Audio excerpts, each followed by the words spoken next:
Everyone, and welcome to the second part of our lessons 4.3 and 4.4 notes. Today we are going to use two-column proofs to prove our triangles congruent and their pieces congruent.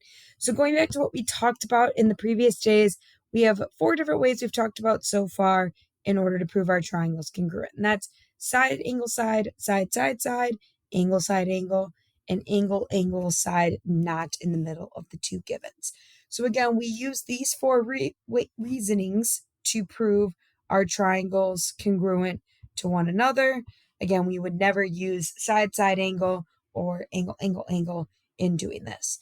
Now, as we work through these proofs, similar to how we've been reasoning out the past few days trying to prove triangles congruent, we want to keep some things in mind that we are allowed to state congruent in our proofs. Okay, so that's the vertical angle theorem, proving, for instance, in this particular picture that angle 1 is congruent to angle 2 by the definition of vertical angles, or vertical angles theorem in particular, or the reflexive property, for instance, that side BD is congruent to itself because of the reflexive property. We use these oftentimes to help us get a critical piece of information in order to prove our triangles congruent. So as we prove these triangles congruent, are a couple reminders as we work through. Make sure you mark your figure with the given information. When you are given information, that is always your first statement or statements. And that again is your reasoning would be that is given. Okay. And always look and double check, does your figure have the reflexive property, or can we mark any vertical angles congruent? We would also want to state that in the proof. Finally, we want to prove our triangles congruent by one of our four methods. Again, this comes after having three pieces of information congruent. And occasionally, after we prove our triangles congruent, we may be asked to actually prove that either sides or angles are congruent. This is going to be where CPCTC comes in. Corresponding parts of congruent triangles are congruent. This isn't always a necessary step, but it would come after proving triangles congruent if it is the proof statement in our proof. So we will see some examples like that today. So as we move on to the next page, okay, we are asked to write a two-column proof given this information here. So notice the first step is always going to be to write down that given information. Now, oftentimes you're going to see this as one step. You could potentially list this as two separate pieces. Statement 1, which would be then given, and then a statement 2, which would be your second given. You could kind of do it interchangeably. Now, looking at this, we want to also then mark our pictures with this information. All right, the given information. BC is congruent to CD. We're going to mark that on our picture. And then we're also going to mark on our picture angle B congruent to angle D. Okay, that was given to us. Now we need a third piece of information in order to prove these two triangles congruent. That's where we're going to look at our figure. Now that we've used our given, let's look at the figure and say, okay, what can we prove congruent? Well, in this case, we have the vertical angles theorem. And what that's allowing us to do is prove those two angles congruent to each other. Now, we cannot say angle C is congruent to angle C. Too many angle C's running around. So make sure you use three letters. So for instance, if we say angle ACB, we would say that that is congruent then to angle ECD. Again, we want to use three letters since there's multiple angle C's. And again, that's by our vertical angles theorem.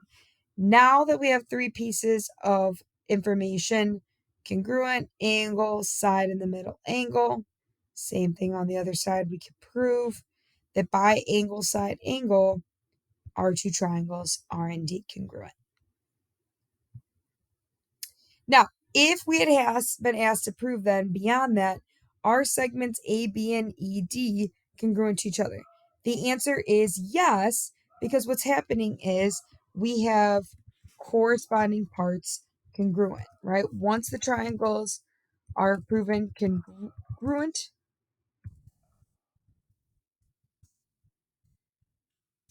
we can say the parts are congruent by CPCTC, which again stands for corresponding parts of congruent triangles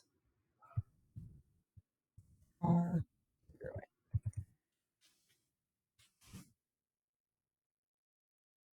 Now our second example, okay, is giving us, again, some information that we want to start by writing in our proof.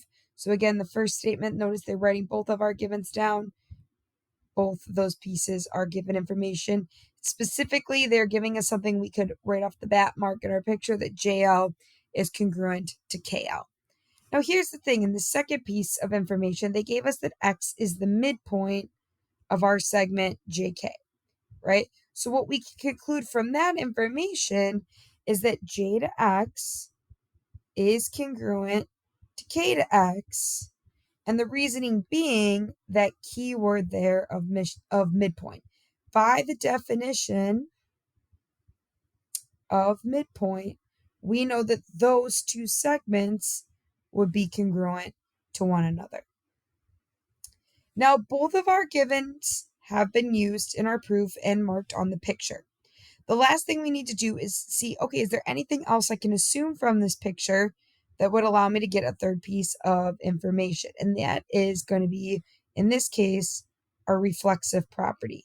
Because what's happening then on this next one is we could say that segment LX is congruent to segment LX because of the reflexive property. Those two triangles share side LX. And thus, those two triangles are going to end up being congruent by side, this time parasides, in both triangles that allow us to state that they are then congruent. And again, are we allowed to then, from there, say that angle J and angle K are congruent to each other? Again, the answer here is yes. All right, now that we have two triangles are congruent, their corresponding parts are congruent as well by CPCTC. Okay. Now, we're not using that in the proof because we were just done by proving the triangle's congruent, but we will see in later examples that that could be a helpful piece of information.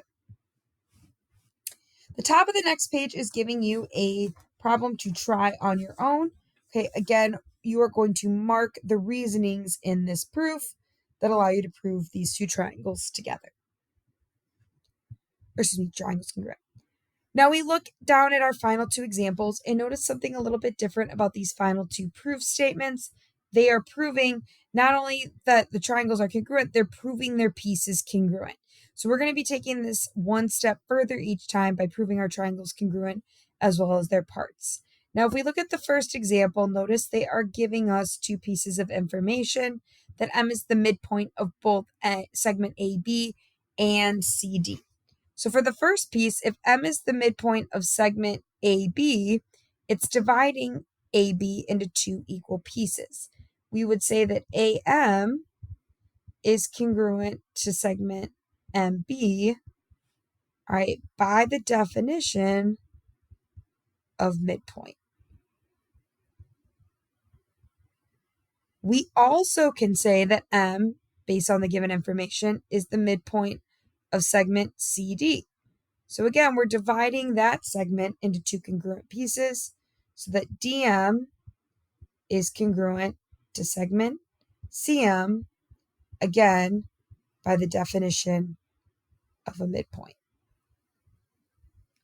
Now we've used both of our given pieces of info, right, to conclude that pieces are congruent. We finally want to look at the picture and see if there's something else we can conclude. In this case, we know that angle AMD is congruent to angle BMC because that is what the vertical angles theorem tells us. Okay, that those vertical angles are congruent to each other.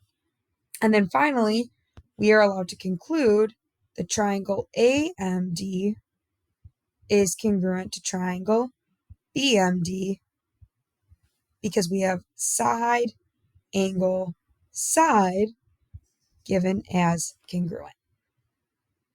Now notice our final step is asking us to conclude that the two angles are then congruent. So angle A is congruent to angle B. Well, we know that these two angles are going to be congruent to each other because if our two triangles are congruent, then their remaining corresponding angles and sides would also have to be congruent. This is where we use CPCTC, corresponding parts of congruent triangles are congruent. Now down at the bottom, we have one last example to try. Again, you are first going to prove that your triangles are congruent. And then finally, after the triangles are proven congruent, prove that those corresponding sides are also congruent. We'll work more with these examples in class. Thanks, everyone.